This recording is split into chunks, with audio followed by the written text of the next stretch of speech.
930 juta bang. Ha. Wah banyak. Apa kereta bang mau? Saya mau cari 50 buah kenderaannya. 50? Ha. Ulah kalau 50 biji kita 10,000 bawah pun banyak bang. Ada lebih 50. Boleh bang. tak lah. Saya nak cari kereta bang. I call back. Sorry ah. Ada bang, ada. Abang punya bajet berapa bang? Saya punya bajet dalam 230 juta bang. Wow. 22 kenderaan lah. Ada bang, ada.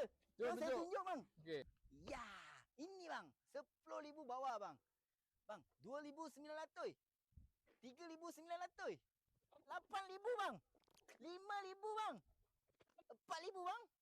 10,000. 8,000. 6,000. 8,000.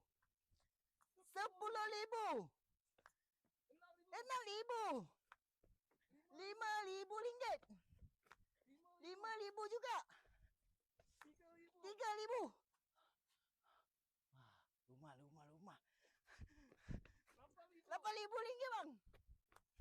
5,000 ringgit bang. Sabar bang. Sabar. Apa sabar bang? Kahwin baru. Bang tak habis lagi bang. 5,000 ringgit bang. 5,000 juga bang. 7,000 bang. 7,000 bang. Bang, sudah lebih 20 ah? Belum ah? 8,000 bang. 7,000 bang. 5,000 bang. 7,900 bang.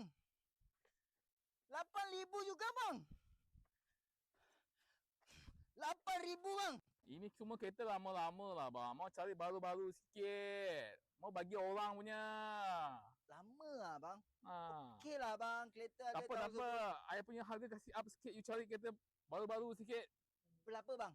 Bajet 20,000 ke atas, ke bawah. 20,000 lah. Ha. Oh kita ada banyak bang. Tahun 2015, 2016 semua kita ada bang. Kasih tunjuk. Sini bang. Abang, ini semua dialek ni. Penuh kita ada 20,000. Bang, Okey. ini bang. Myvi pun 15,000, 20,000 semua ada bang. Okey, abang. Kita settlekan dulu 10,000 boleh lah bang? Tak apa. Jom lah, Okey, tolonglah. Kita Okey lah. Kita untung banyak hari ni. Banyak untung. Abang. Duduk. Alamak, abang banyak handsome, banyak cantik abang. Abang sudah transfer. Abang kasih tahu ya. Saya buka lisi dulu ya. Bang. Tak apa bang, cancel lah bang. Apa pasal bang? Bang ni duit pun tak masuk.